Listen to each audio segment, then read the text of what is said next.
Welcome to the Bottle Poppin' Podcast, where Meg and Heather share their love for oils, friendship, and entrepreneurship. Let's get it poppin'. Hey everyone, welcome to the Bottle Poppin' Podcast. This is Meg. Hi there, this is Heather.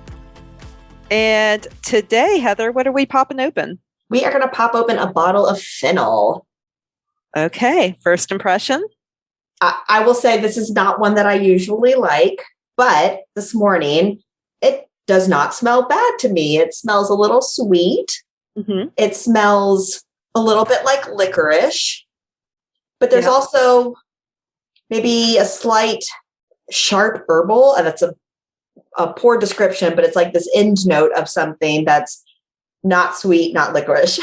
I don't think that's a poor description. I think that's right on. I agree with all of it, except that I still don't like the smell. Only because I just don't like black licorice. But interestingly enough, I love fennel, like the food form. Does it smell like this when you're cooking it? No, not, it does a little bit, but just a hint. And so, definitely growing up, my dad would grill it and it was delicious that way. And it did have the scent, but the flavor was so good.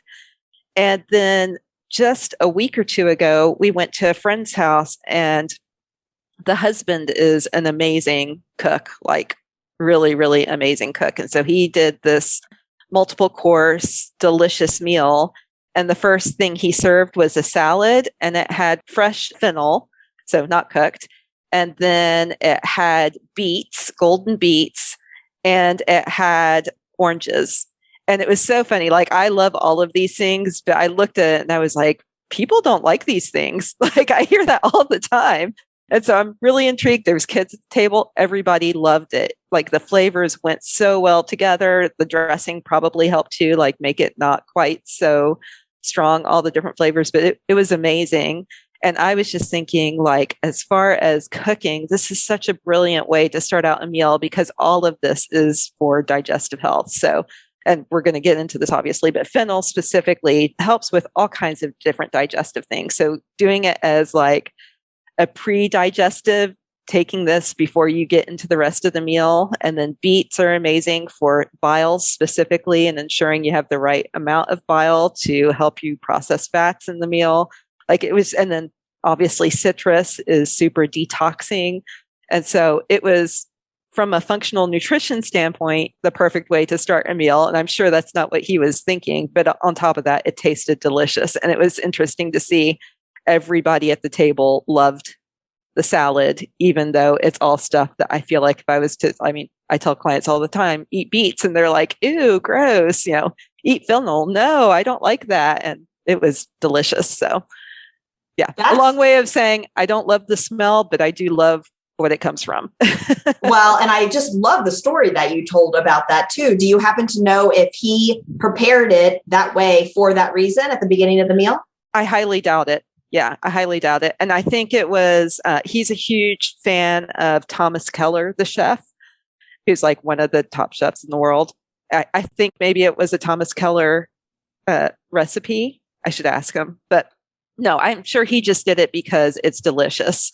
But I'm sure whatever famous chef created it maybe does do it because generally with fancy meals like that, they can be like heavy or strong flavors. And so to start a meal with something like that is a great way to ensure people don't feel sick, afterwards, after eating all of this amazing, rich food. So I love that. Kind of brilliant. It is. And it feels like it should be on one of those cooking shows where it shows the beautiful process of preparing the food and the story behind why they picked certain foods for certain parts of the meal. So yeah. And like you said, I would be one of those people that look at it and I'm like, I will eat this out of politeness, but it's not my first choice. Yeah. And granted, he did not tell people what it was. I knew what it was. And even Donald, my husband, he was like, I don't know what this white stuff is, but it's good. And I'm like, that's fennel.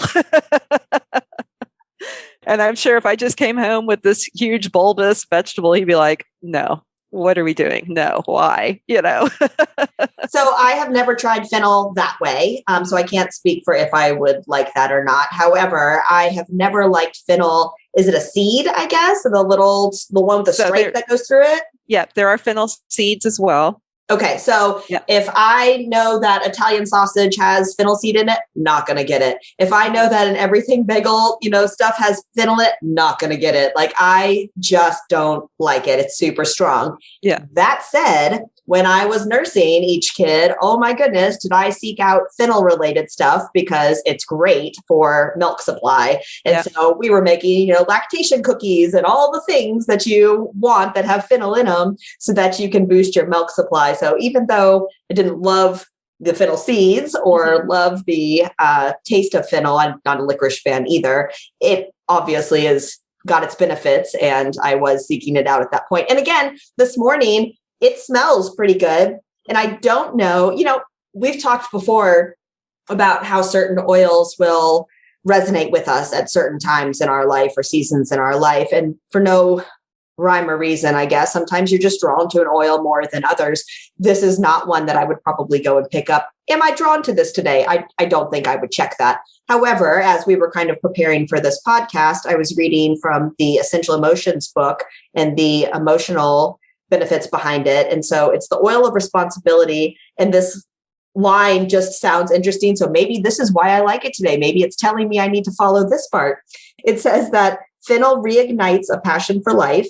It encourages the soul to take full ownership and responsibility for its choices. Fennel teaches that life is not too much or too big to handle. That's kind of cool. Yeah, definitely. And not to get into personal stuff, but you do have a lot of big things going on in life right now. So that could 100% be why you're drawn to this right now. Which it's is not really too big for you to handle. Yeah. Yeah. Now, I don't know that I'm going to go diffusing it or anything, but, I smelled it from the bottle. If I feel like I need a whiff later on today, then I can go do that. You can use this one all three ways. So I would say that the primary way that we actually use this, my kids are grown. I don't need to worry about lactation stuff anymore. But the primary way that we use this is stomach issues at this point. Yeah. So if we've got something digestive going on, this is in Digestin. And so I will do that. But sometimes if you just need a single oil for support for whatever reason, this is a good one to reach for digestive stuff. Yeah. And definitely, there's certain oils that are good for a certain part of the digestive tract, but just looking through the recommendations and the different books of how to use this oil, this is a good overall digestive health. So if you're not sure what to reach for, you don't have that digestin, this is a good stand-in for that because it does a lot of different things for the digestive health and even digestive health of babies, because it says on here that it's good for colic as well. So that really said, good for that. One thing that we should mention, because again, nursing moms will use this safe for a topical application for, babies highly diluted or, anybody else putting on their stomach. However, it does says for safety to use with caution if pregnant and then to avoid if epileptic. So I think that is just worth noting. Yeah. Great point. All right. Well, anything else on this oil? I don't think so. I'm pleasantly surprised by it today. Me too. All right. Well, thank you so much for listening to this. I hope you learned something new. I hope you're excited to pop open a bottle of your fennel oil after hearing about this.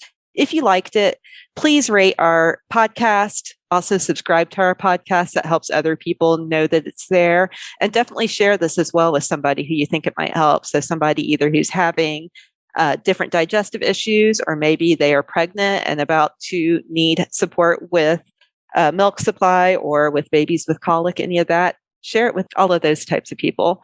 Also, we always have our third Thursday of the month, except for September. We do have our free Ask Us Anything Zoom call. So we would love to have you jump on there, ask us more questions, and we'd love to connect with you that way.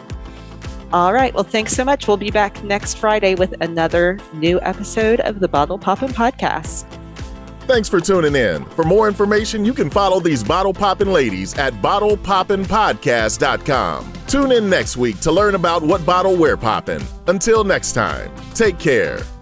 These statements have not been evaluated by the Food and Drug Administration.